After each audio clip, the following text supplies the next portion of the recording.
sports fans. This is Robert with WTP Sports Dudes here live on this fine Sunday morning. Another edition of Talking Sports Sunday. I got my man Mossberg of Level Up Sports 10 in the building with me. How you feeling this morning, bro?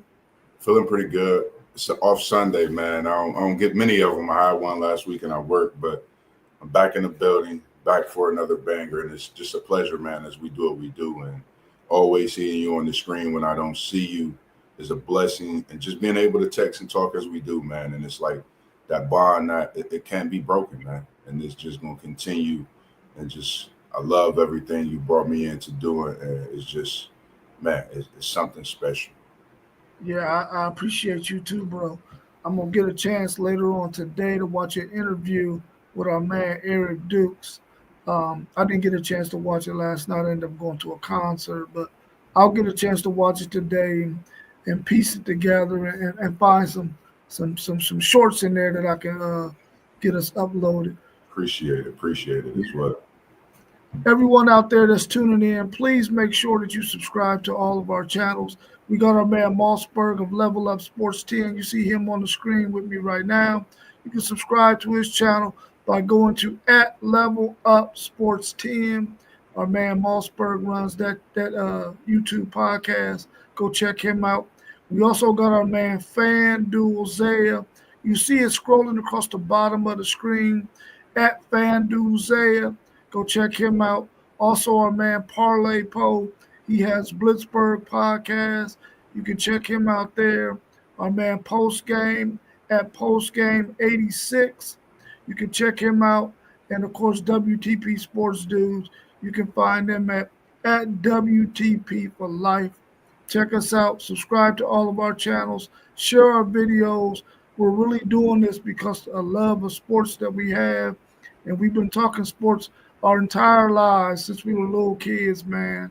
And so we just decided, hey, let's do it on a podcast. So here you have us right now. Yes, sir. Today we're going to be talking a little bit of NBA, a little bit of WNBA, a little bit of NFL, and a little bit of college football. That's what we call our Talking Sports Sunday. We try to cover all four of those sports, dealing with football and basketball. So here we go with our very first question in the chat. Is there any impressive news coming out of the NBA Summer League? For me, I've watched quite a few players. The impressive news, I would say, is just watching the talent. It's a lot of young talent, players that whether they've played overseas, they're coming back for a stint after, playing 1 year in the NBA, getting those minutes, but trying to make a name for themselves and push to get more minutes. But the kid from San Antonio, Zay spoke about him. I don't know why I keep Harper. Something about this Harper kid. His pops got a championship pedigree. He played with the greatest of all time, as some consider one of my GOATs, if not the GOAT of all time to me. And I seen his contract signing and the way he looked when he signed his contract after seeing the amount of money. I think that's a kid that just loves the game of basketball. And I'm so just ready to watch how his game unfolds for the NBA. I think he's just a gem that, that second pick is going to be definitely worth it. Yeah, our man Wiz said, watch out for something impressive that's coming out of the Summer League. Javon Smalls, watch him for the Memphis Grizzlies. Yeah, but for me, man, I'm watching to see who are going to be the up-and-coming stars that are going to be able to replace the likes of LeBron, Steph Curry, the guys who we know that are up in age, KD, that are up in age that, we really see them as the face of the league. Are there any guys out there that's going to be able to come up and pick up that torch? I know we talk about Anthony Edwards and we talk about SGA, some of those players. and they're doing a really good job on the basketball court. Um, and I think that the NBA is going to need a multitude of players. I don't think they're going to be able to rely on one or two or three guys to really be the face of the league. I think every team is going to have a guy that the league can look at and say, yeah, this dude is a part of this NBA fraternity that can make us stay on the map, keep us relevant, keep viewers watching. Yeah, And I think there's some really, really good talent out there on some yeah, of these summer league teams. And I think that because of that, the NBA is going to be in good shape. They might want to change some of the rules. Uh, I mean, I don't know what they can do about all this 3-point shooting because it's become so popular. it's But I getting would out. like to see the game sort of move away from that at some point. Maybe they need to move that sucker back a little bit further. But even then, they still gonna be jacking that thing up. Yeah, and I totally agree with you with that. I just think, for me being a basketball player, nothing against the game within itself, but seeing a game where you're seeing so many 3 pointers, for me it's like, is there anyone working on the certain skill sets that's needed to develop to be that low post presence, to be a big man down low that could dominate the game but still be effective, stepping outside that paint, not shooting a three, but playing defense and making those teams step away from shooting that three, and bringing out the best of other players as well. I mean, we see it, but I think that three ball is definitely becoming detrimental to the game of basketball, and that's something I think when it pertains to viewership, people don't want to see the three ball; they want to see the whole game of basketball, more IQ, more passing involved, no one shot fling, more defensive minded players. Not that there's any we have quite a few, but just to bring out the best of some players, and I think with some of the names you mentioned, Anthony Edwards, SGA, I think we've been able to see some defense at times, but I think overall it could be better. Yeah, I was just going to mention this point too. Thank you, Wiz, for pointing this out too. The mid range is gone, man, and I'm from that era where the mid range game was a part of your whole total package, man. You had to be able to hit those mid Yeah, range shots. Um, you look at guys like Joe Dumars, Finney Johnson, Andrew Toney. I yeah, mean Larry Bird, even though he could shoot the three too, before the three came into effect. You had Rip Hamilton, Kerry Kittles. yeah. Those guys mid range games, man, would leave me in awe. Bernard King, Yeah, there was a ton of guys ton because of the NBA 3-point line really wasn't there yet. But even when it did get there, you didn't see guys head faking dudes to go step back to hit no yeah, damn three. it's You know ridiculous. what I'm saying? They head fake you one dribble to the left, one dribble to the right, pull up, Yeah, that kind of thing to get a bucket. And I think it made them a lot harder to defend. Nowadays, guys don't mind going uh, 3 for 10, 3 for 12 from 3-point range and getting 9 points, as opposed to going to their mid range game and possibly being 4 for 8, 50%, yeah, and only having 8 points. I mean, I know when you look at the map, it looks like uh, the 3-point line is better. But the game, man, I'm talking about the game game is, looks yeah, worse when you see guys doing that, man. Yeah, yeah.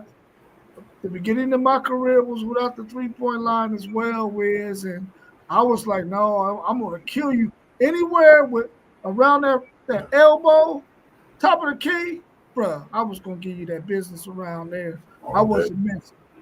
And so now, that 3-point line, man, got everybody salivating.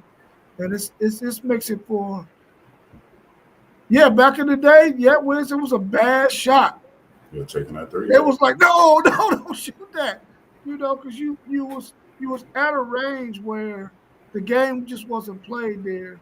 It was more about, being able to get your shot off in the mid range area. And I agree, man. I wish that part of the game would come back, especially for some of the bigs, because I'm like, you could Yeah. really be a really solid big if you could just improve your mid range game. You ain't got to skip the mid range to go shoot threes as a Right. big, in my opinion. But of course, they're fascinated with that part of the game. And then when you speak on mid range, I think about the likes as well as DeMar DeRozan, someone who I think people, if they really go watch the game of basketball and watch how DeMar DeRozan literally made his career off of the mid range game. And when you talk about low posts, I think about Carmelo Anthony, respectively. His show 7 p.m. in Brooklyn.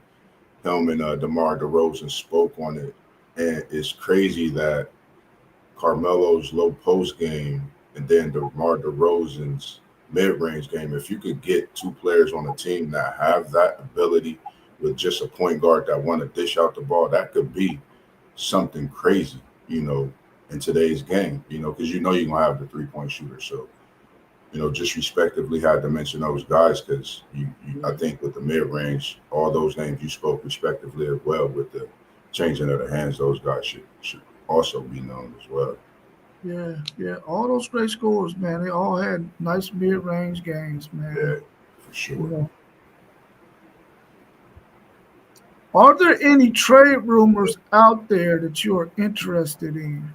I know a You lot of the big names have already moved a little bit. There's a few out there though that might possibly get moved, but are there any of them out there that interest you? only one really I would say really interests me is this Golden State situation. You know, a guy like Steph Curry, who's come in the league and literally changed the game, seemed like everybody want to play with him.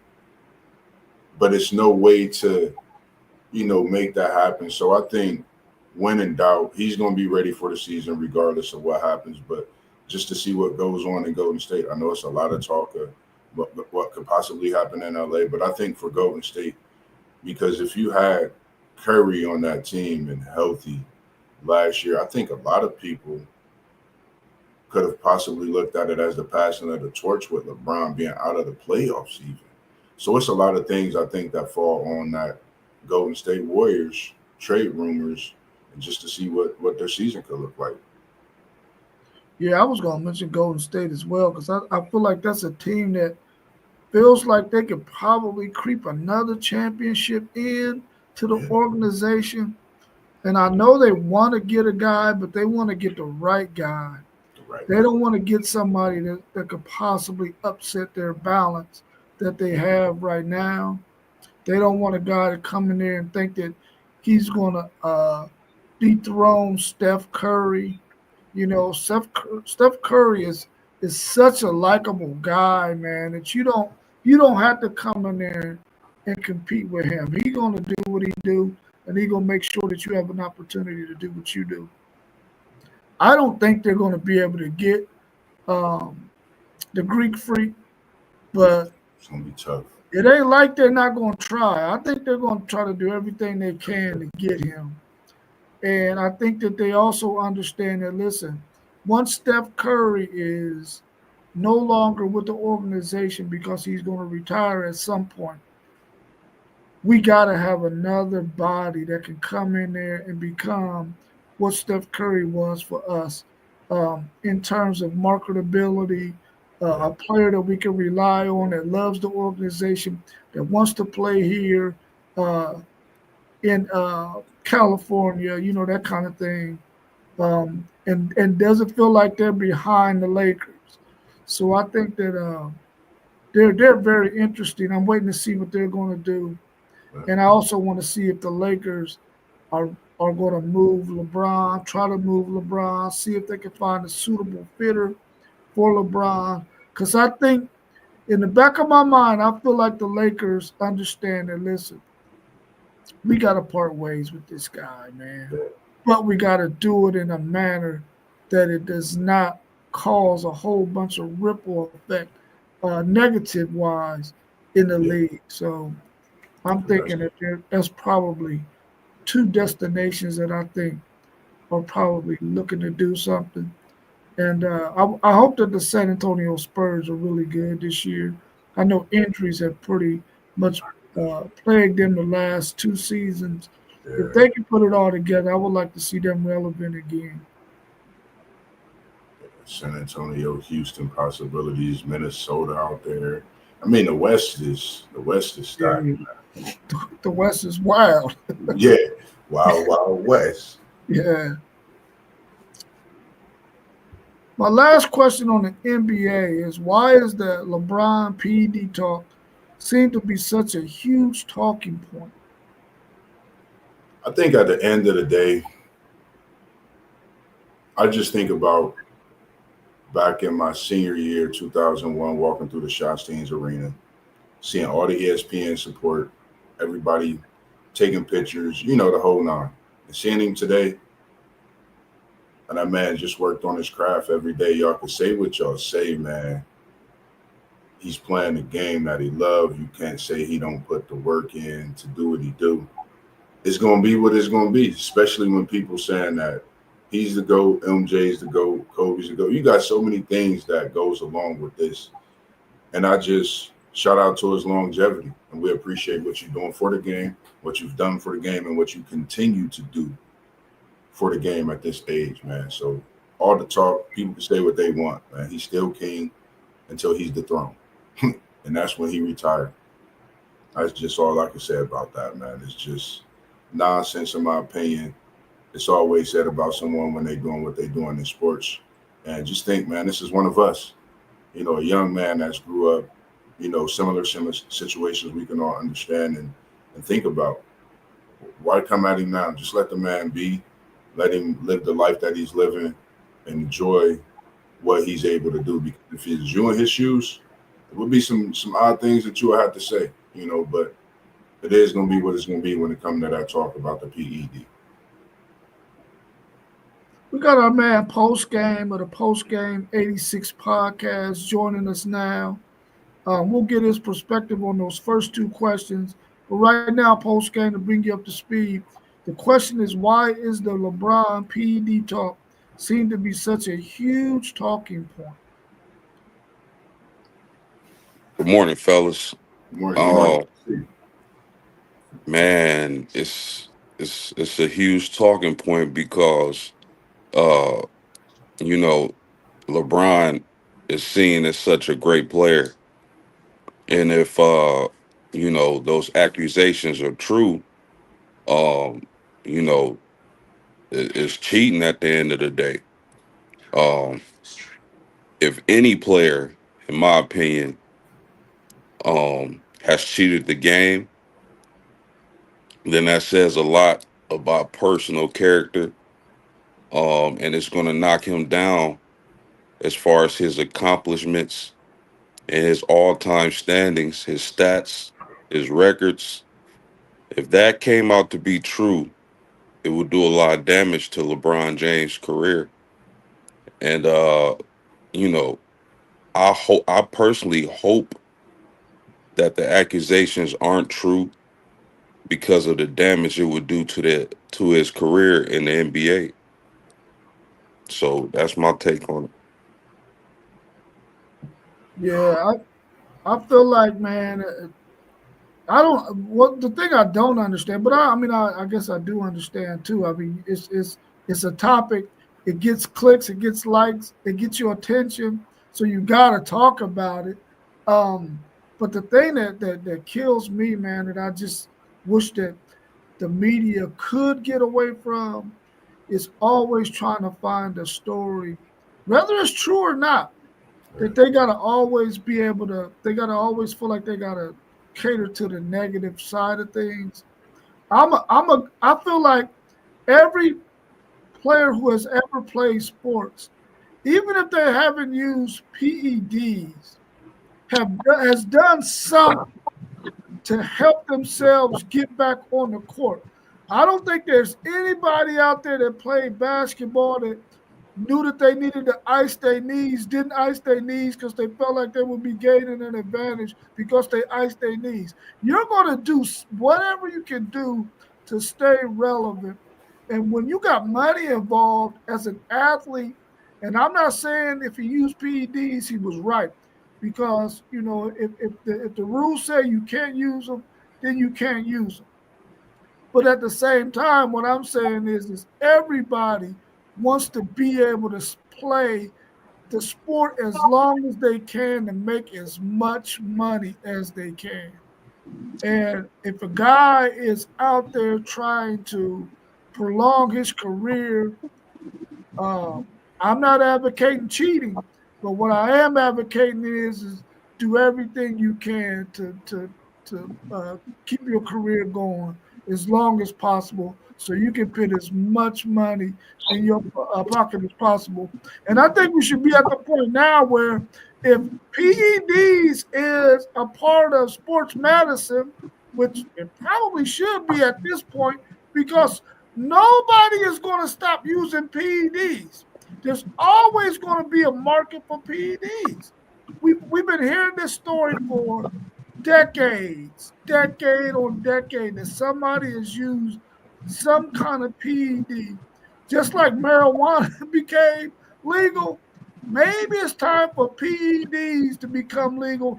If it's not a kind of substance that is like steroids used to be so it would cause harm to your body later on in your life if you abuse it. As long as it's not a situation like that, I want guys to be able to do whatever they need to do because it's out there for everybody.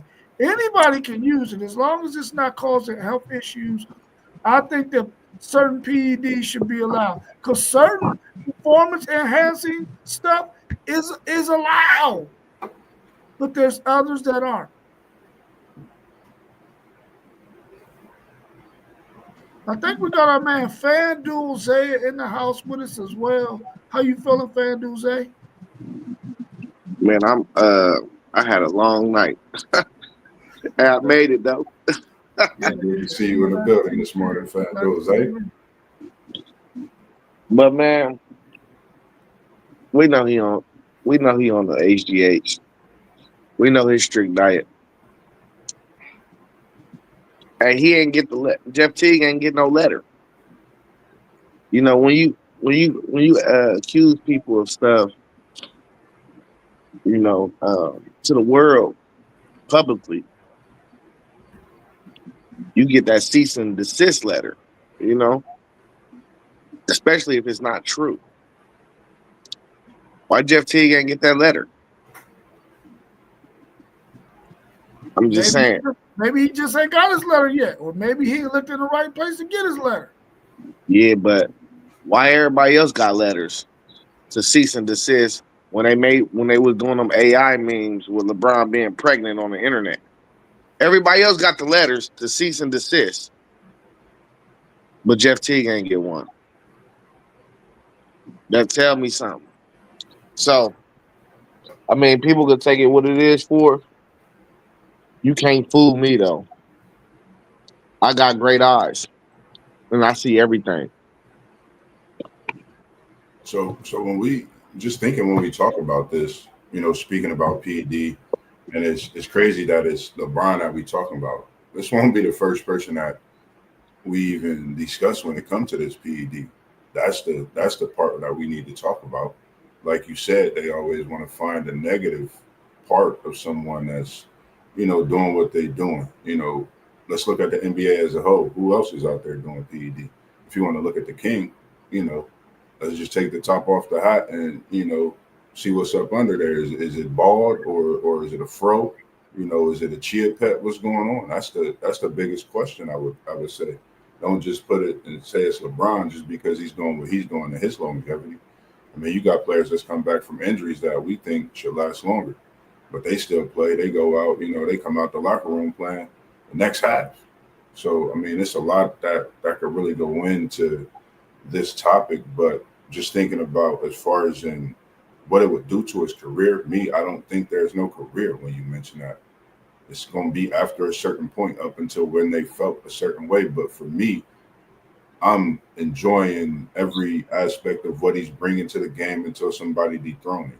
And if it's no PD, put the man up there, respect him. And now what y'all really going to say? He's doing what he's doing for his city. He's doing what he's doing for these kids across the world. And don't try to break a man down if he's still doing what he's doing. That's just my whole thought on the process of it all at the end of the day.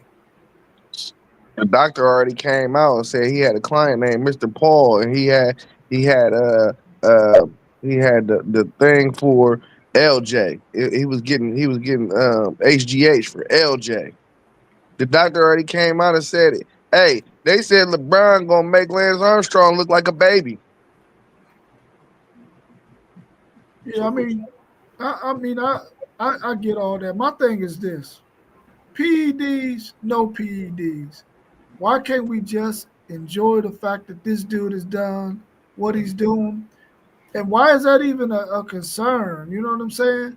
We don't have to knock anybody's great career because of anything. Just enjoy the fact that we got to witness whatever happened. You know what I'm saying? Whether it was PEDs or no PEDs. I understand Lance Armstrong admitted to using PEDs and all that, but for me, for him to be able to do what he did at the Tour de France, it didn't bother me at one bit. I mean, okay, you strip him of those championships if you want to, fine. But I still like the fact that I got to see this man do what he did, whether he used PEDs or not. Yeah, I was cheering for sure. It's my point, you know. Yeah. It's called cheating. I understand that. I understand that. And we can label it as that. But what I'm saying is, okay, he cheated. Hey, do y'all know what HGH do for you? Apparently, it must give you some kind of longevity. But what I'm saying is HGH is out there for anybody that wants to use it. So the NBA and the other sport might as well make it legal, just like they made marijuana and everything else they want to make legal. I guarantee you, once they can get their hands on it, governments can get their hands on it, they're going to make it legal because they don't want to miss out on that bread. Man, I wish I could say what I want to say, but I'm going to have to put it in the chat, man. Put it in the chat, bro. Put it in the chat. Yeah, I'm going to have to put it in the chat, bro, because I got a great comparison for you.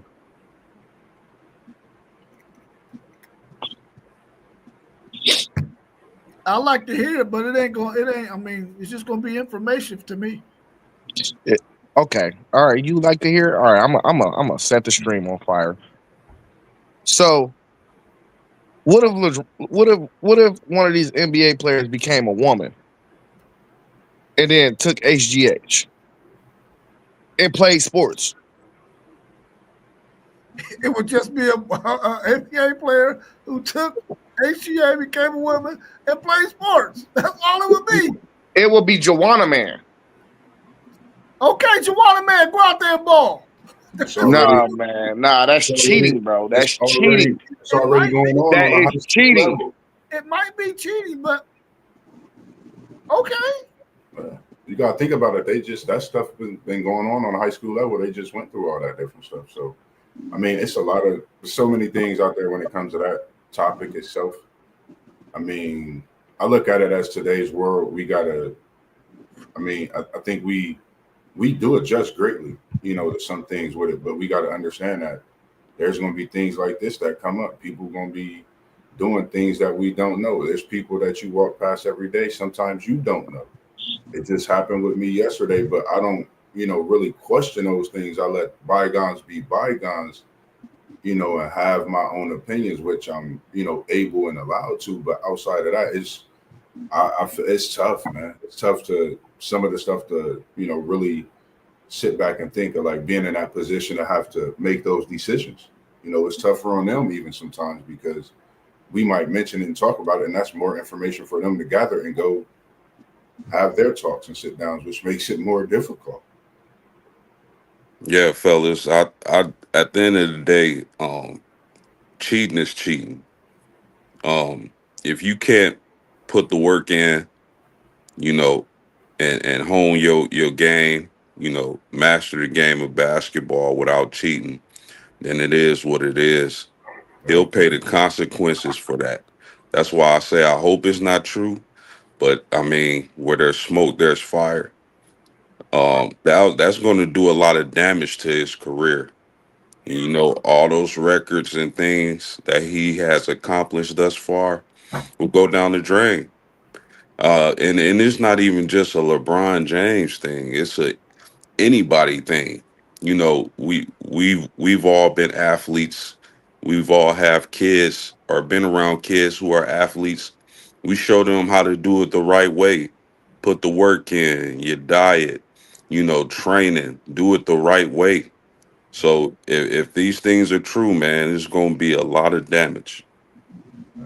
It won't even come out until 20 years from now. I don't know what's the athlete. I think he was with MMA. It's like Sonnen or something. The wrestler, yeah. He got the same drug guy. Man, came out and just flat out, if just flat out said exactly what he was taking and who he was getting it from. And LeBron James said nothing. That's what I'm saying. It ain't no cease and desist letters. That's how you know it's true. Because you can't send no cease and desist letter unless it's false. It's false allegations. You can't send them. That's how we know it's true. But it ain't gonna be a concrete fact until the doctor come out. Or LeBron. Do anybody know a basketball player in the NBA right now named Tisho Maloiso? Because if it was him, we wouldn't be talking about it. I'm just throwing a name out there, but it's LeBron, so that's why we talking about it. I just wanted to say that, man. So I think that's really another thing too. I just will have to keep going back to it. It's LeBron. You know, Okay, y'all must not know what cheating is. Okay. We understand what cheating is. I've cheated in my life, you know, and I still regret those things. But at the same time, this is basketball we talking about. This is at a point in a pinnacle of the game that's changing to where we're now looking for that next GOAT of basketball. As we talk about a lot of conversations that pass into the torch. Now, when you talk about LeBron, you talk about Kobe, you talk about Michael Jordan. This young king from Akron has literally challenged the likes of everybody that's come before him and now has went and elevated his game above. So everything in between, this is where they can try to take all of that and just throw it out the window. So it's only, I think a lot of that has to do with it as well.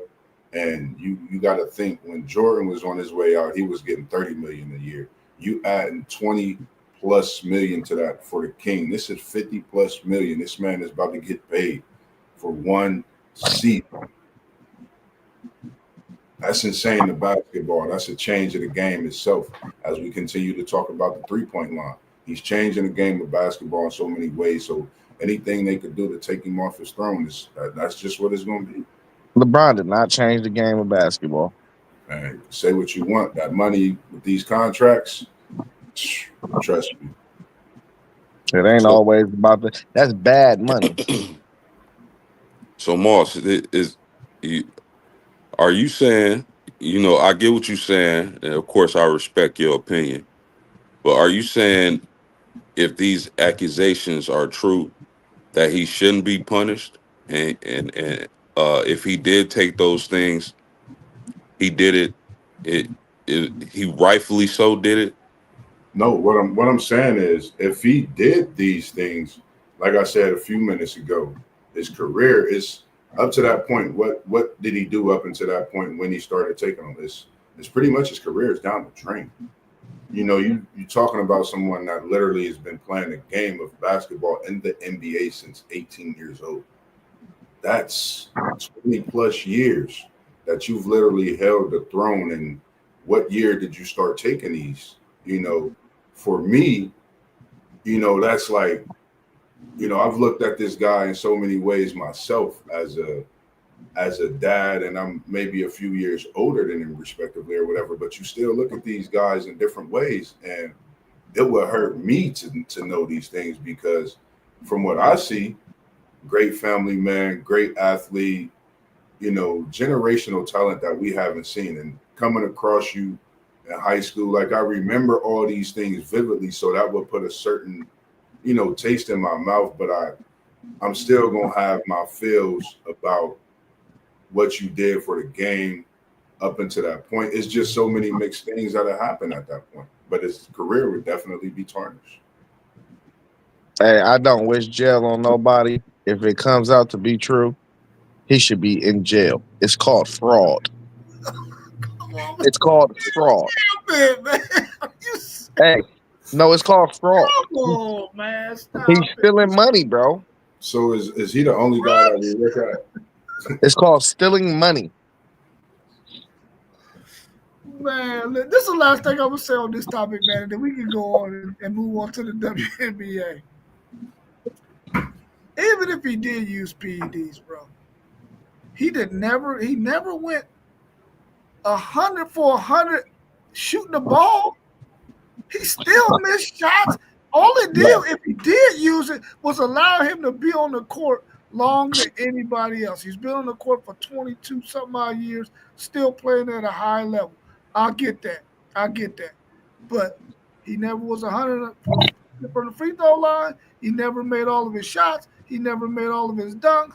He never blocked everybody's shot.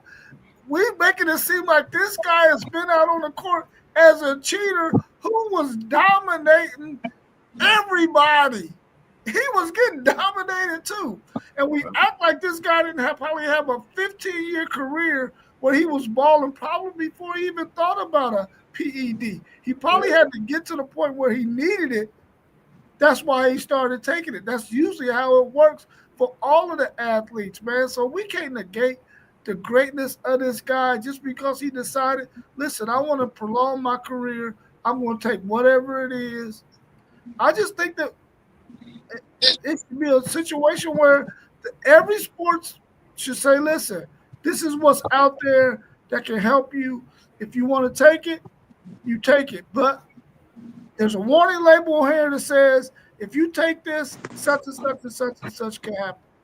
And it can be readily available for everybody. If you want to do that, fine. But I'm not saying you don't put in the work.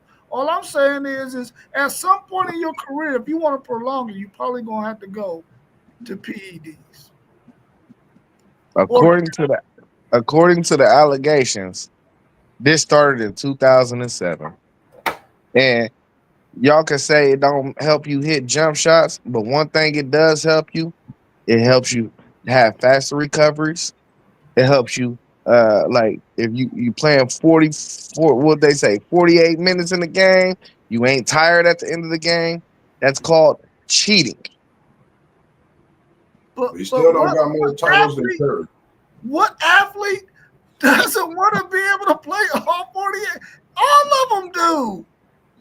All of them do. That's called cheating. I guess my question at the end of the day is this: where would LeBron James have been had he not taken the substances if it ends up being true? That's my biggest question. Where does he rank? Where does he finish on the scoring ranks? The statistics, championships. Where does he finish in those categories if he was all natural? Because as far as I'm concerned, I haven't heard any allegations on the majority of the best players the NBA has seen. So where does he rank if he doesn't use those type of things? Hey, post game, where there is smoke, there is fire. And I like the reason. That's my favorite saying. And the facts is, I got him 11th all time. He might be not even top 40 for real if that was the case, and he didn't do any of that stuff. So when you say there's smoke, there's fire. It's something that you say this because if this is true, I'm gonna just say this for the record. If it's true, I think that opens a can for the NBA to open up more cans and see what's under them hats and see what kind of fire is going on, what kind of smoke. I think that's only the right thing to do. You can't go at one person and not go through the whole, NBA. I just say I feel like that's just be a fair thing. I'm not saying it's true or anything. Me, I guess we all gotta wait to see what it is. But I think it's only right if you go through the whole NBA. There's gonna have to be another process added to the coming into the season start.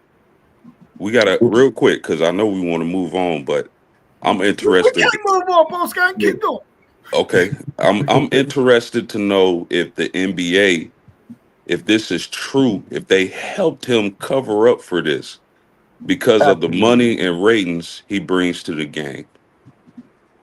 Absolutely. Adam Silver is all his hands is all over this, and we gotta understand that that's a fact. And if it ever did come out, he gonna go down as well.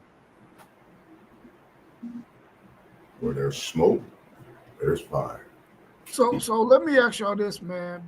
In line with what post game asked us about LeBron James, his career. Listen, man.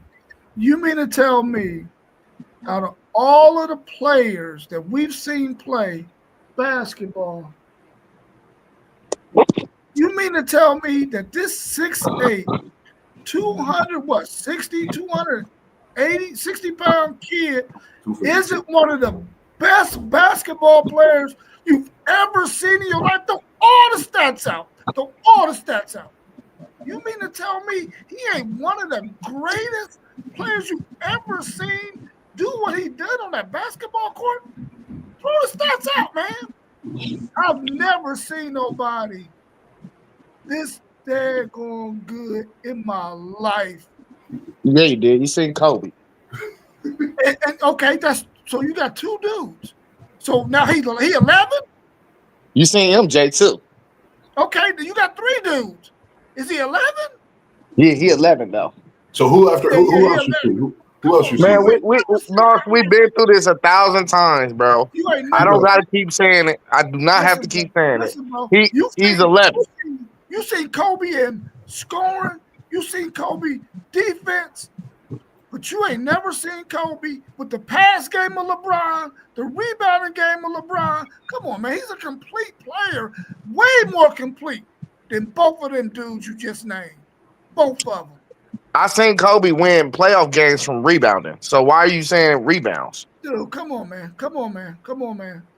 Okay, he had to do it before and he did it. But did he do it night in and night out at the level of the 6'8", 265-pound king? Come on, man. You know what Kobe would tell you? Kobe would be like, I am a shooting guard. I shoot and I guard. Okay. That's what he would tell you. And I'm fine with that. And Kobe is one of my greatest players ever. I ain't knocking that. But what I'm saying to you is, when we look at all the NBA players that have ever played, you have never seen something like what you've seen with LeBron James, bro. That's all I'm saying. And he's not 11. You seen Magic. I love Magic. He's one of my great players too. Magic was better than LeBron. Bron graced us with Magic, with the athleticism of dunking the ball. Okay, man. Like I don't want to get into player rankings, but man, I just don't see how. And that's a good point, Rob, because me personally, I rely on the eye test more so than stats. I think stats are for casuals. I can watch a game and that's all I need. My eyes gonna tell me what I need to know. But man, we can't just act like him taking steroids didn't affect his longevity and his play though. We can't do that because it did. And it could have been, from what I've heard, like Zay was saying, year 7. That's the Miami years. I mean, could be, could have been year 7. And that's the best version of LeBron we ever seen. All I'm saying is this dude has got to be, and we seen it when he was 15 years old, bro. Probably one of the greatest basketball players we ever seen play the game is all I'm saying. And I'm not knocking anybody else because there's plenty of great players out there. But we have not seen the likes of LeBron, in my opinion, in what we've seen him do on that basketball court, passing, rebounding, scoring. I mean, the man was able to do all of that stuff. And I'm saying we should not, that aspect of him. If you want to say, hey, he was only on the court for 27 years because of PEDs, okay. I'll swallow that all day because I understand it. But to act like he's not one of the greatest players of all time that we've ever seen, I ain't accepting that. Well, I think he's only in the conversation of the greatest player that we ever seen because of the longevity, period. Because if you take, hold on. If you listen to what I'm about to say. If you take the performance enhancement drugs out of LeBron and put him in T-Mac, T-Mac is one of the greatest players we ever seen. You cheated. Yeah, that's true. So you just proved the point. You cheated. And T-Mac without the PEDs Still, is still up there, bro. Because if he would have had the law, he's still considered one of the greatest players too because of the size, what he was able to do, banging threes. Listen, he's in that same conversation too, bro. See that, and that's the difference from top 50 to top 10. You know what I'm saying? But the thing is this, bro, so many great players. You got to place them somewhere. I understand that. But you trying to put LeBron way down there at 11, man, just does not make any sense in anybody's world, bro. Tim Duncan is a better player than LeBron. 5 chips, all defense, play both sides. What we talking about? Bro, people don't, man, all right. Oh, okay. You gotta think of. You don't think about a Tony Parker. You don't think about a Manu Ginobili. You don't think about a David Robinson, Boris Diaw. You don't think about an Avery Johnson and Popovich. Those are the pieces that made. Like you got to think about a lot of that stuff too when you talk about, players. Man, LeBron had the most help ever, bro. We ain't talk about none of that, bro. LeBron had the most help ever. That's helping San Antonio. That's a lot of help. That's a lot of. LeBron had the most help ever. Zay. If the Spurs needed Tim Duncan to play point guard, could he do it? Nope. Man, see, now you moving the goalpost. If they needed him to play shooting guard, could he do it? Hey, the best players all time, bro. The majority of them is big man, bro. What we talking about? Tim Duncan is great, bro. He's right in that list too. But all I'm saying is LeBron James can go from 1 to 5, bro. 1 to 5. Yeah, all right, let's move on, man. Let's move on. We love you, LeBron. No, we don't. Over here don't love you, but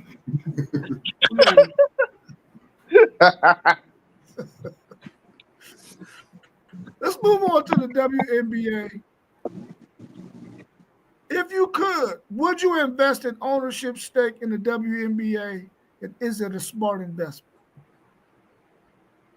I would. I think it would be smart. I think the game is changing in a good way. I know there's been a lot of, riffraff with the, intensity of the game, but I think you're going to have that with the competitive side of a lot of these players that's coming into the league and that's played, and they've played against each other at college at some point. And now you having that, You got a pen down here, back or in there in that bag? It's moving. So I like what's going on in the WNBA. I'm investing in everything going on in the WNBA. Everything going on. Yeah, this is the perfect time to invest into the WNBA with this influx of money. This is when you probably can make a bone. So yeah, I would definitely. If it was me, I would invest in it right now. Yeah. If you know anything about investing, then you buy low. And with the influx of talent that's starting to trickle into the WNBA the last couple years and the upcoming few years. This is definitely a good time to buy into the WNBA. I think it would be a smart investment, and I think it would start to pay off over time.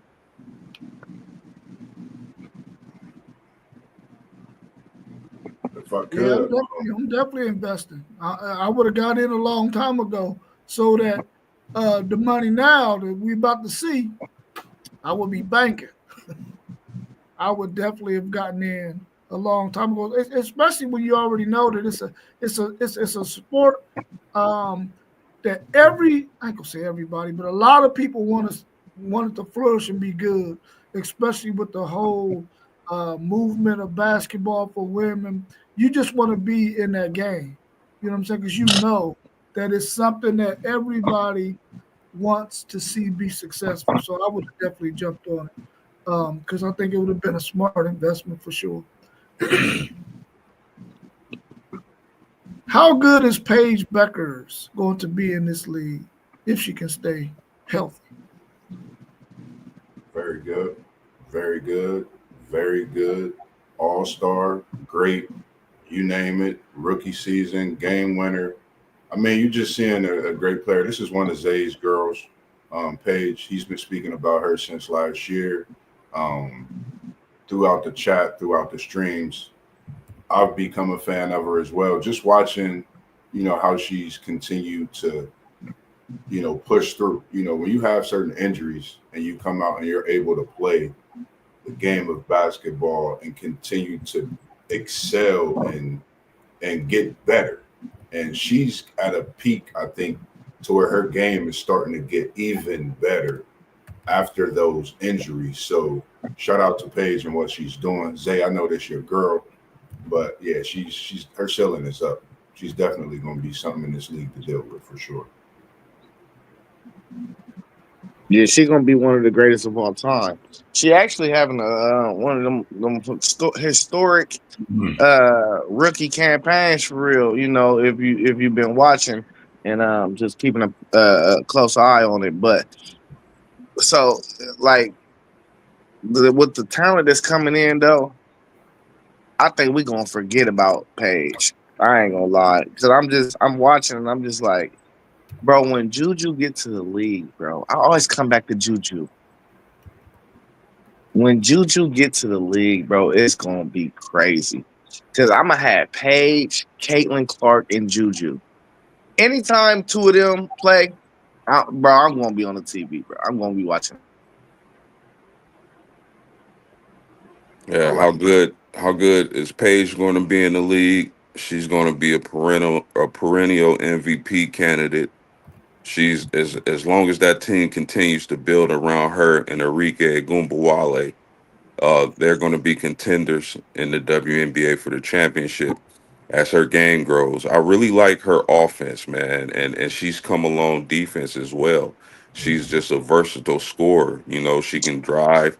She got the pull up. The midi is fire. 3-point shot. We don't got to talk about. But Paige she definitely could be a perennial MVP candidate for years to come. So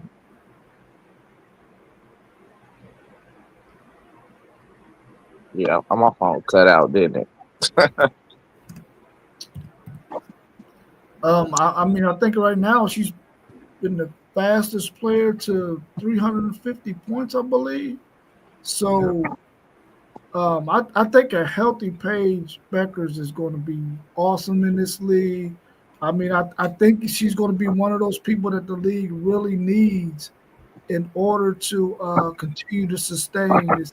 So if more and more of those players can come, like Zay mentioned, Juju, the more and more of those kind of players come, and I think the girl who signed at Oklahoma, who was the number one player in the country, I think her name is Alea Chavez. If she can play really good at Oklahoma and make it to the WNBA, I think that could be another player. I think there's just a whole lot of players out there that are really, really good in this game. So I think that the WNBA is in really good shape, and I think that she's going to be really good. Talking about Paige Becker. Yeah, they gave Chavez a meal, and she right out of high school. That's crazy. Yeah. I watched some footage on her. Chavez. I like the choice she made in going to Oklahoma too. Kind of want to do her own thing, and not she had offers from every school. And I like that. Seeing for me, it's the athlete that go to a school that people don't expect them to go to, and seeing the impact that they have and what players they bring with them. Similar to what Matty Book is doing over at Texas, coming to Texas among all the seniors and things like that and still making a name for herself. I love seeing players like that. And I think we got to give these ladies, man, much more respect, man. Shout out to the WNBA, shout out to the women in college basketball as well, even the coaches and parents and staff, everyone that's putting the work in with these young ladies, because you giving us something to see. And we are loving the basketball game that we see. I watch it more than the men's side of the basketball, and that's on the NBA side. I do watch my college, but I love this women's game of basketball because it gives you a game to watch. You're seeing that inside, you're seeing that low post, mid post, high post, and you're seeing the 3-point game. So, having all those things to see and watch, I think that definitely brings more value to the game itself, which we see in Bless you. these contracts. Bro, man, Booker, Maddie Juju, King. Hidalgo, Beers, Latson, Flo. Man, these chicks can ball.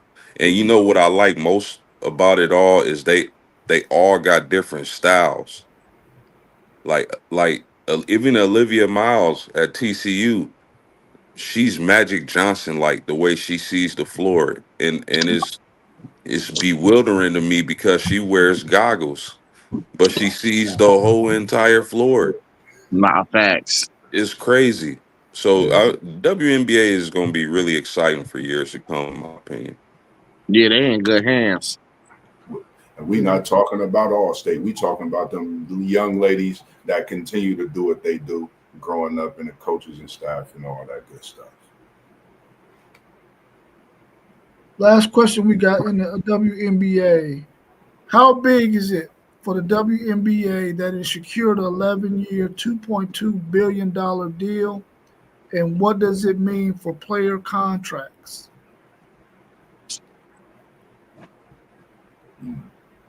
I think you'll see a lot of togetherness. I think it's a great thing. I think contracts should elevate. Some players should get paid what they worth. I mean, we see it on the NBA level. We do see it on the WNBA level. Some players getting paid more, but I think it's going to be able to bring some endorsements in for them in different ways as well. I think that's the next thing that's going to make this 2.2 reach heights to where the next deal they're going to have to come at them and triple, if not quadruple the deal, if not hit record numbers, something like the NBA did with a deal. We never know, but I think it's definitely going to be great for the women's game of basketball.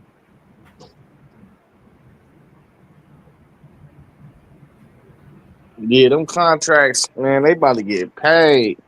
Hey, they about to get paid. You know what I'm saying? I'm all for people getting paid unless they cheating.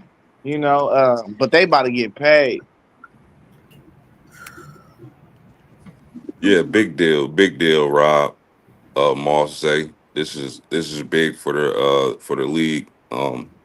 Again, I don't think you'll start seeing off the barrel $25 million contracts. 50 million. But I think is what would be fair is if these women can play basketball and that's it. A lot of women gotta after the season they gotta head to Puerto Rico, Iraq, crazy places to play basketball and make the money they need to live the lifestyle that they have. So I think that's the most important thing. When this big bag hits, I play in the WNBA and I enjoy my off season and do what I got to do in the off season to get better. So that's big for me.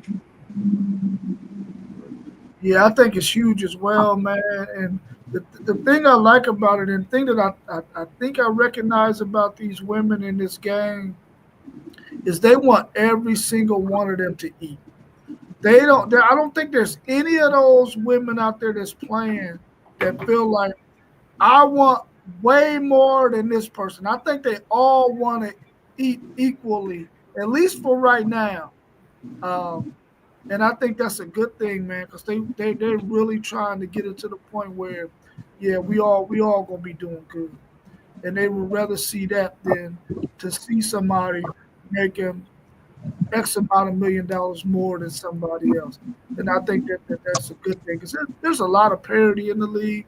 Even though you got your upper echelon players who are really balling out, I think they're all pretty equally in value in terms of how the team is ran, how the game is played. Everybody has pretty much equal value to me, in my opinion. Let's switch over to the NFL.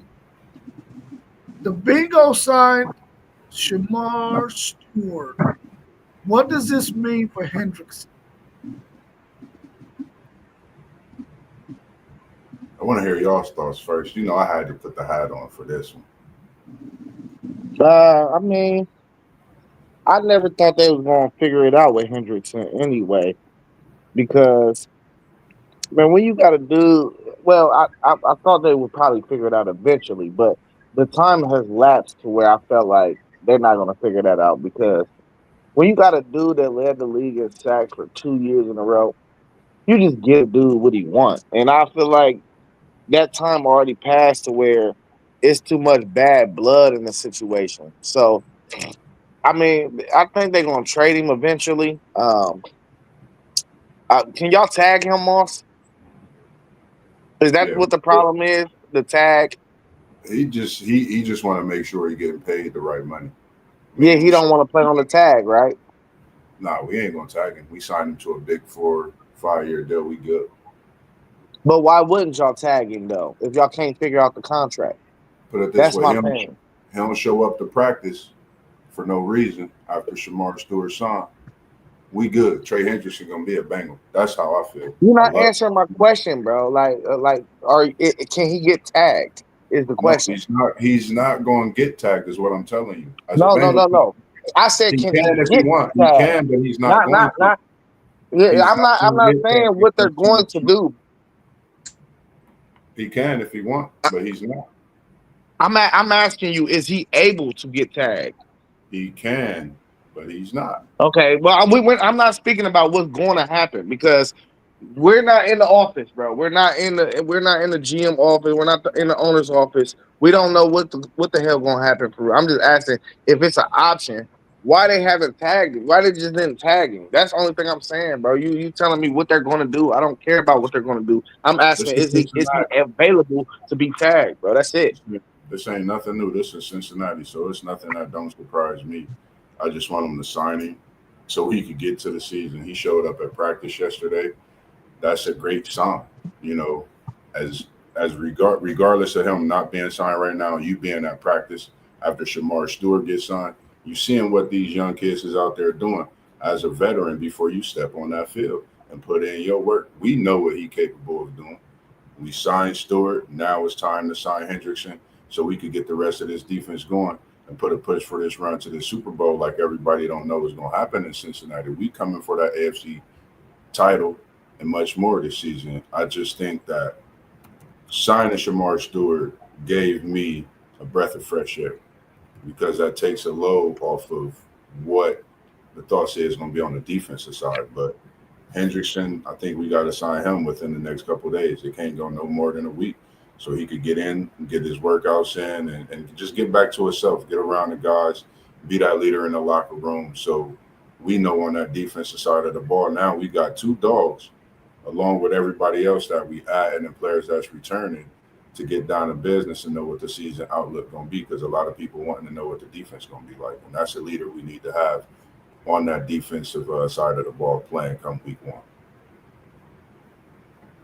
Yeah, I don't know exactly what it means. This situation is crazy for me, but with him showing up to camp, I believe that's a good sign for that defense and for the Bengals. Because how I envision, if I'm not in that locker room, obviously, but from outside looking in, what I see the Bengals wanting to do is outscore as many teams as possible because they got Al Golden from Notre Dame as their defensive coordinator.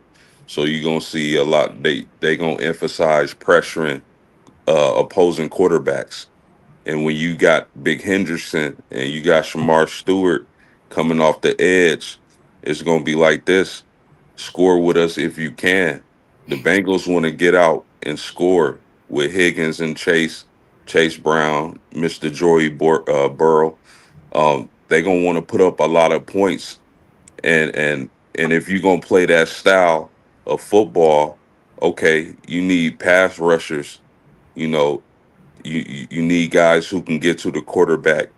You need guys who can create fumbles, who can create pressure, and the quarterback throws an interception. You want to get your offense as many possessions as possible. So I think I don't know exactly what it means for Hendrickson, but I hope they're able to get something done because they're going to need their best pass rusher if they're going to be successful this season.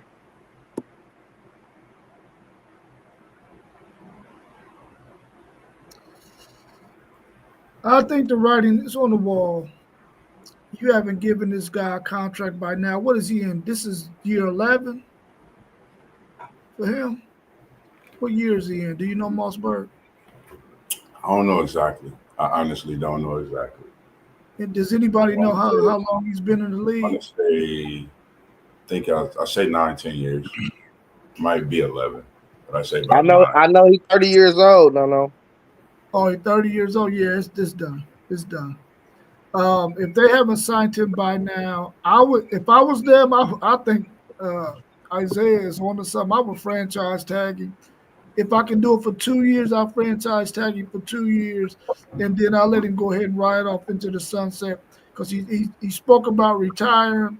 If I can't move him and get a piece, and I can't franchise tag him anymore, I mean, it's the writing's on the wall. I think it's done for Hendrickson.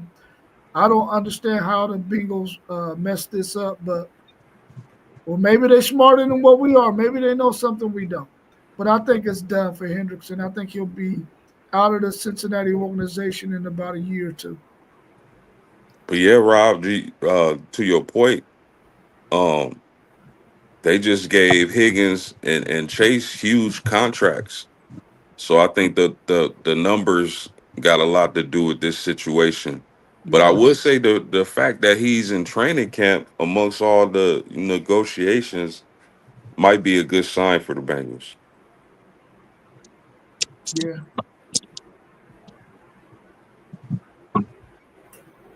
What impact do you want to see Travis Hunter have on the NFL? So total impact, I think, just being able to see what he could do. You know, from week 1, week 5, week 9. Going into a playoff run possibly with the team. It's a revamped Jacksonville Jaguars team. And we're gonna see a different team this year with the additions, of Travis Hunter, healthy Trevor Lawrence, a few other pieces they added. So I just want to see the total package of what he's going to do week by week, month by month, and see if he have that total impact on the end of the season. Man, Trav, I want to see Trav ball, bro. I think he can be 1,000-yard receiver year one. Um, maybe about 5 interceptions, uh, 40 tackles type of guy, you know what I mean? 10 pass breakups. And I mean, even if get close to something like that, I think that's successful. Really, I'm going to base his success on health, actually. If he can get through most of the year being relatively healthy, I think that's a successful year for Trav, especially if he's playing both sides. What impact do I want to see? Um, it's kind of hard to say because we don't know exactly. I know they came out and said he gonna play majority of offense first. Cool. I like that because Jacksonville's defense needs a lot of work, and I don't want him to have to shoulder so much. Uh, but if we talking about wide receiver, I want to see him open up that offense for and help Brian Thomas because um with Travis Hunter on the field, the defense can't just hone in on Brian Thomas, which should make Trevor Lawrence better, but that remains to be seen, man. Trevor Lawrence got to get it done this season, but Trevor I Lawrence want to is see trash. it. That could be very true, but we but I w- I would like to see Travis Hunter make his impact felt on the offensive end to start and kind of trickle him in at DB as his career goes along and as the season goes along.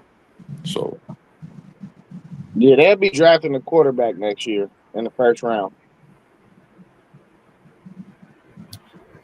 Man, I really want to see him play on the offensive side of the ball for Jacksonville because I think that's where they need him the most. I really would like to see him catch 100 balls and have 1,200 yards receiving, maybe 7 or 8 touchdowns, and possibly play maybe some dime or maybe some nickel, and maybe get about uh, 2 interceptions or something.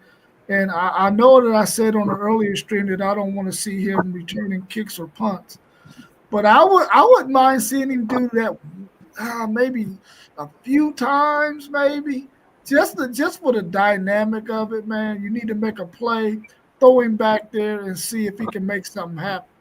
I would like to see all of those things play out for Travis Hunter this season, at least for his first 3 or 4 seasons until you really got to put him on one side of the ball to be a dominant player. What impact will not having Will Levis have on the Titans? I had to throw us in there, man. I had to throw us in there. Cam Ward is your starter. Simple as that. I was tripping off of they had I think I shared it in the group when they had Cam Ward when they asked him a similar question. He just focused on him. I think, a lot of people get him mixed up with how his approach is, man. He's just approaching the game. He's ready to play. He's locked in, man. You can't be mad at how he's locked in. That's all it is. I think he'll be locked in even more. That'll get him more reps, more time to work with the guys. But I think it'll give Will Levis some time to get himself healthy and be able to take some time to study some film. We've seen longevity as a quarterback in the league, and I think it'll be a good thing to just get his body together. And that's the only thing I really see outside of Cam Ward being a man.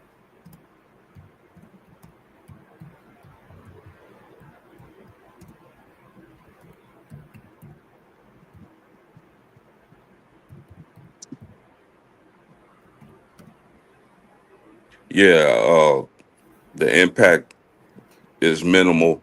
I think y'all have y'all franchise quarterback, um, and that doesn't mean that Will Levis can't get healthy and maybe go has a career somewhere else. I it's hard to because with a lot of quarterbacks you see that maybe were drafted high, some of them their career starts slow, but then they pick it up when they get in that right situation. So I'm not gonna say Will Levis is trash because we've seen it.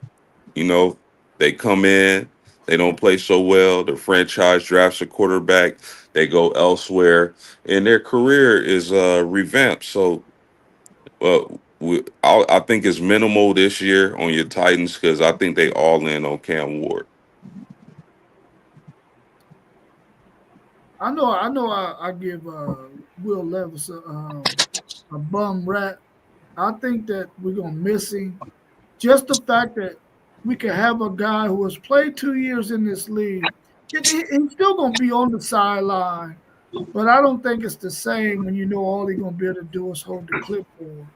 You know, I think that him being able to be out there with reps, showing Cam Moore some things from a rep standpoint is gonna sort of hurt.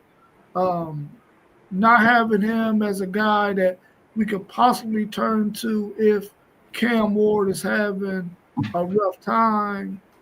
I think that he could have filled that role pretty well. He could come in there and maybe if Cam got hurt for a game or two, could probably spell him for a game or two. Uh, I think it's going to really hurt, man.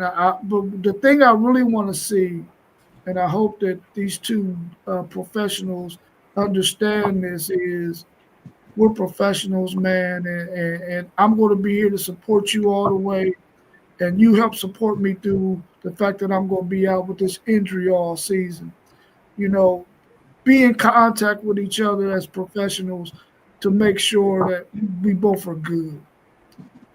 Because mental health in sports, man, is really, really tough. And Will Levis is going to be on the shelf for the season. And the impact that that has on an athlete who has been playing sports his whole entire life, pretty much, can have an effect, man, mentally. That I hope that somebody is in Will Levis's corner, making sure that he navigates this process and he doesn't have a lot of mental stress because of it.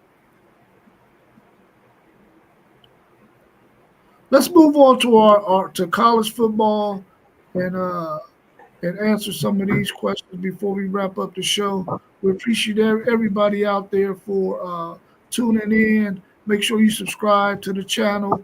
All of our channels are scrolling across the bottom. You can see us. You can go ahead and visit our channels and subscribe if you would.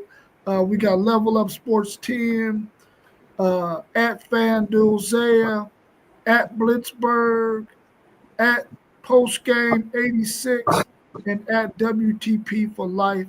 Please go and subscribe to our channels. We appreciate you for tuning in and supporting us. Let's go over to college football. We went through all of the conferences over and unders. Will we see an undefeated team at the end of the regular season? I mean, we got two predictions that it was going to be undefeated teams from two different guys that's on this chat right now. I doubt it though. I don't think. I think we might have one team again. If we got one team, that's it. I don't think it's going to be more than one team undefeated. Um, I don't think we're living in that era anymore. No undefeated team except my Nah, I would say my Seminoles, but that would be being biased. I just think the parity this year, of all years lately, being the most anticipated college football season, it's going to be tough. I'm gonna say no. I think at least one loss, even all the top teams, man. I think one loss respectively is fair enough. I just don't think it would be great to see. Don't get me wrong, but I think with just the parity and the way it is, man, I think it's just great football. It'll be at least one loss with all these top teams. I believe there will be an undefeated team this season. The thing about last season, who thought Oregon would be undefeated headed into postseason play? So I mean, out of Texas, Penn State, Ohio State, Clemson, LSU, Notre Dame, Oregon, Bama, Georgia, we just don't know. Or I would not be surprised if it's a team nobody expects who goes undefeated. That's just football. So it's difficult to say. I'm not going to say we're going to have two or three undefeated teams, but I think we could get one. Yeah, I agree. I think we can get one. It's so many great games out there. There's no team out there that's really like hands down above the rest. But I think if the ball bounces their way, somebody could actually go undefeated this season. I could see one, maybe two. Um, but even if that team does go undefeated, the chances of them going undefeated throughout the playoffs too is probably not going to happen. I think, like Zaya said, we're probably in the era of football where somebody going undefeated, even though we saw it last year, it's probably done.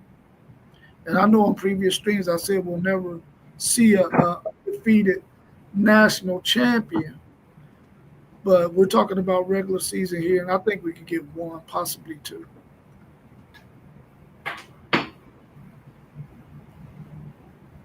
Will we see a group of six upset of a Power Four school like we have seen all of the past years? Yes, I love this question. I think we definitely gonna see an upset.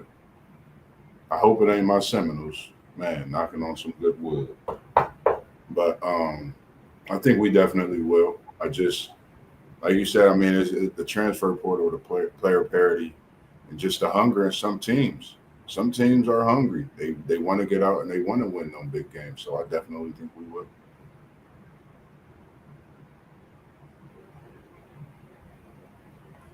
Yeah, I mean, you got to think Rob, Moss, Zay, myself.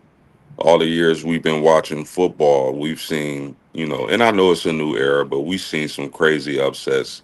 So I definitely think, these are young men we are talking about. You catch them on the right Saturday, um, players been stayed out partying too late. A team catches them at the right time. They cocky. They think they're going to get the victory no matter what. There's no way this team can beat us. And then they come into your home stadium and punch you in the mouth. So, yeah, I definitely think we'll see an upset or two this season. Yeah, What was the question? the question is, will we see a group of six upset of a Power Four school like we have seen in all the past years? Yeah, it might be Notre Dame. They nah, for real. That Boise State game looked tricky, bro. I'm serious. Like, I mean, and I'm pretty sure some other games. Who did I say? I think it was UTSA. They play somebody week one, but I got a couple games that's on my list though. Like that I'm gonna keep an eye on. That it can get tricky for some of these Power Four schools.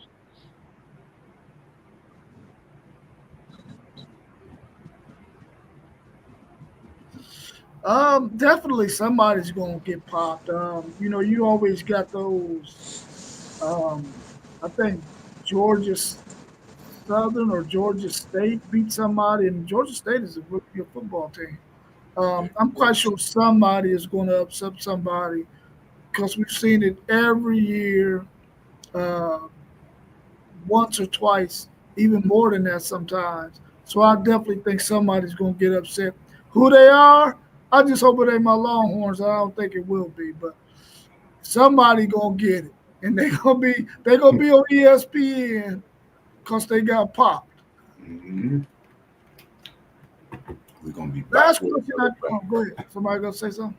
No, I was gonna say we're gonna be back with another banger to talk about it. Right. Last question I got in the chat. Pick your Power Four conference champions. I think we did this before. I want to see if anybody's choices may have changed after we went through all of the schedules. On the spot, Rob. On the spot.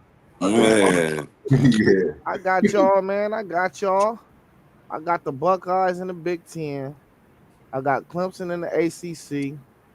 I got Texas Tech in the Big 12, and I got Georgia in the SEC. Now let me ask you this real quick because you keep saying this Georgia stuff. Do you really got Georgia because you think Georgia is the team, or just because you don't want to pick my Texas Longhorns? No, I'm picking Georgia because they own that conference. Okay, there it is. That's cool. I can live with that. Yeah, Respect. somebody gotta dethrone them, man, for me to believe it. And I'm gonna go ahead and go with them Longhorns out of that SEC that took a couple losses on a bounce back season in that SEC. You know, dethroning those champs and the Georgia Bulldogs. I think it's a three-way tie. That Big Ten is tough for me. I got Ohio State, Penn State, and Oregon. I got all three of them in a three-way because I mean you can't negate Oregon from what they did last year being undefeated. I mean Penn State on Ohio State, man. I mean they could possibly be on a clash course in that game. I got my Seminoles winning the ACC. I'm gonna talk my stuff. I got them winning the ACC, and I got Arizona State, and I respect Clemson. Bro, you I gotta take your bias out of it, bro. Y'all not taken. beating Clemson, bro. Y'all not better than Clemson. I'm gonna take my bias out of it or whatnot, but I'm still picking my Seminoles here on WTP Sports Dudes, Level Up Sports 10, Parlay Poe, Zay, Post Game 86. Everybody, y'all know I'm gonna pick my Seminoles out of the ACC when it's all Yeah, said. that's because you biased, bro. If it's another team, I mean, the ACC is up in the air. Everybody think Clemson gonna win it. They just might not either. The ACC is up in the air, so I'm just going with my Seminoles. I ain't mad at that. I mean, cause y'all gotta think, man. This is college football. We can analyze and look at rosters and history and all that, but you never know what's gonna happen. Um, my four would be Clemson, Baylor, Texas, and I'm gonna shock y'all a little bit. I'm going with the Illini to win the Big Ten. Ooh. Okay, You okay. like that team, bro. Dude, KT got Florida out of the SEC, Penn State out of the Big Ten, Miami out of the ACC, and Colorado out of the Big 12. Yeah, KT, you tripping on Florida, bro. Yeah, I mean, listen, they can shock some people, man. We never know. We never know. They got a tough schedule though, but Man, that's what I'm saying. They win that, they beat that schedule. That might go down as one of the greatest football teams of all time. oh, facts. If they can run that schedule for sure. That's a juggernaut. Yeah, out of the Big 12, I'm going with Texas Tech. Out of the Big 12, out of the ACC, I'm going with Clemson. I think they're probably got the most talent offensively and defensively. Um, Out of the SEC, I got to pick my Texas Longhorns. I think we do. I think we could have got Georgia last year had we had a better field goal kicker. And I think we got a better team this year than what Georgia has this year in comparison to what they had last year when we played. And I'm picking Penn State Nittany Lions to win the freaking Big Ten. It's about time Franklin puts his name on the map in that conference and wins this freaking Big Ten. I'm picking Penn State. Hey, you think if they don't win the Big Ten, he should be fired? No. Okay.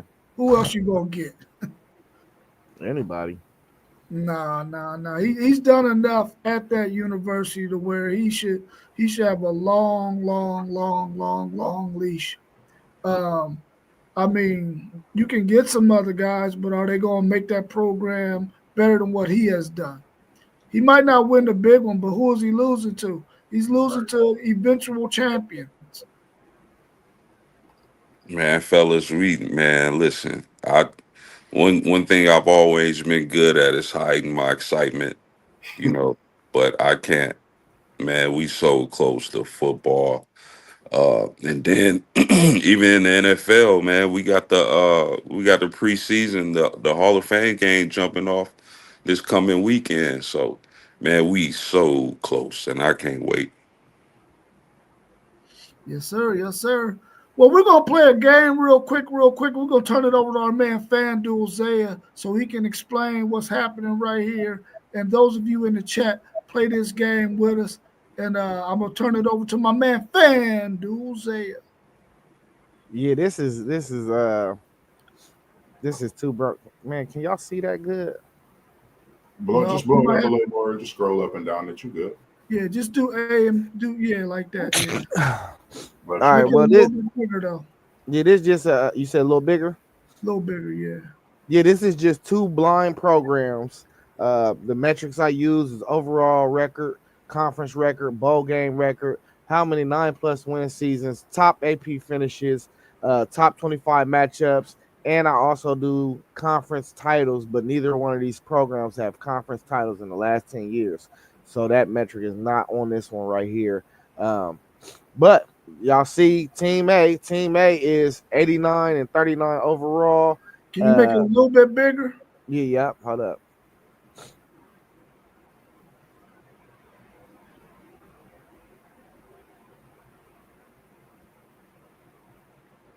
Yeah, right there is cool. All right, so Team A is 89 and 39 overall. Conference record is 60 and 28. 4-9 in bowl game record, 5+ 9 win seasons, 6 top 25 AP finishes, and they are 10 and 19 in top 25 AP matchups. Team B is 77 and 50 overall record, 47 and 35 conference record. They're 4-4 in bowl games over the last 10 years, 6 and 14 in AP top 25 matchups. They're oh no, that's wrong. Hold up. Actually, the top 20. I just edited this. Hold up, let me move that. That was the last team. They're actually 10 and 30 in the top 25 matchups. They got 2 conference championships over the last 10 years, 3 top 25 AP finishes, and that is 10B. They didn't win no conference championships as well, like I said at the beginning. Who y'all got? Man, pick them. so you said Team B got the 2 conference championships, No, yeah. I don't know. Did I say that? or is that? Yeah, No, they didn't I win. know They if that didn't. was the edit too. Oh no, that is an edit. That's a lie. They ain't got no Nah, you conference. good. Yeah, nah. That was the Cincy and SMU thing that I edited. But yeah, that's the overall. That's the overall woo woo woo for these two teams. So pick them. 4-4 bowl game. Yeah, that's right. I think I might have to go with Team A for the mere fact of having that 9+ 5 times. 5 times, 5 seasons, winning 9 games in college football is a great thing. Like, that's great coaching. Your 4-9 bowl record just showed that you went up against some tough teams as well. And then you got 6 top 25 finishes, 10 and 19. You got the job done. It's just you went up against a better team. You never know how that game could have went. Maybe a field goal, maybe just a turnover. I'm going Team A. I do think we need to keep in mind that it looked like Team B played a very tough schedule. Yeah, it definitely do. 4-4 bowl games, 3 top 25 finishes. So did they ever learn to, with them 6 from Team A? My thing is, if they played in tough games, what did they ever learn? Or was they team full of, at a senior point possibly, where they was leaving and bringing new players in that, couldn't keep the train going, how they built it type of thing, That's just I'm why going Team A as well. I'm going Team A. Yeah, I'll complete the sweep and go Team A. Whoa, Team A. Yeah, Team A is Iowa, and Team B is Florida. He killing us with this SEC, and we ain't talking I about mean, nothing. I feel like Iowa in the last 10 years has been better than Florida in the last 10 years. Yeah, I agree. Especially the defensive side of the ball. And when you think of consistency on the defensive side, Iowa is that team that they're known for defense. Not only that, they're tight ends. We seeing them in the NFL, Laporta and such. So at the end of the day, I mean, and you got to think, one of those bowl wins was when Iowa dominated Florida, I do believe. No, one of them bowl wins was when Florida dominated Iowa. Okay, so but I do remember that because I'm not for sure. Like I'm trying to remember to play a Citrus Bowl game. I think that's before the 10 years. I can't really think it was. It'll go back to 2015, bro. That was a Citrus Bowl matchup, I think, too. Outback Bowl. Outback. Okay, that's what it. Outback. Wow. Yeah, Florida beat Iowa 30-3. Did you have two of those for Zay, or you just had the one for today? The other one, I don't feel like typing it in, man. I gotta type it in on Canva or something. You know what I Okay. mean? No, that's There cool. you We go. appreciate that. Throw one. it up in the chat for us. Yeah, I might do that. Yeah. So we're gonna add those on some of our streams just so we can do team comparisons over the last 10 years, because we have this debate all the time about all these different teams in our personal chats. And a lot of times FanDuel Zay want to go against me because he feel like his record is 101-2. So No, I'm you know, about 350-0 now. oh wow. Yeah, I got a couple ties. Got a couple times. Yeah, about like 350-0 and like 4 or something. You know? Yeah. I think I tied one time with Post Game. I think I tied with Moss twice, and then you. T1, me and him don't get into debates and arguments, and Parlay Poe has never beat me ever. Okay, cool. But we want to do that from time to time just so we can do these team comparisons, since we have so many debates about teams, history, and all that. So we want to bring that to our audience as well. We appreciate everybody for joining us. Thanks for joining us, Adam. I don't know who Clarice Shields is, so Clarissa Shields. Clarissa Yeah, Shields. Clarissa That's the Shields. boxer. Oh, okay. You talking about? He said she got the lumpiest. He said she got the lumpiest of all time. She probably do. If she knocking people out the ring, she probably putting some of them lumps on them heads too. Yeah, you better relax, bro. Papoose gonna hunt you down, bro. Papoose. Our Papoose, the ones that grew up in Columbus? Nah. Oh, okay. He boxed too. I thought maybe you was talking about him. So make sure that you subscribe to the channel. We got our man Level Up Sports 10 up there. Wait to the audience, Level Up Sports 10. What's going on? Go to his channel at FanDuel Zay. You see him right there on the bottom of the screen. Our man Postgame at Postgame86. You see him right there. And then WTP for Life, which is WTP Sports Dudes. And our man Parlay Poe has the Blitzburg podcast. He's not on right now. But please go to our channel, subscribe, hit the like button, share our videos, tell all of your friends and family about us, and help us out so we can grow our channels. All right, bros, I appreciate y'all, man. We had a really, really good stream today. And hopefully I'll see y'all on Tuesday at 7:45. Yes, sir. Peace. Peace.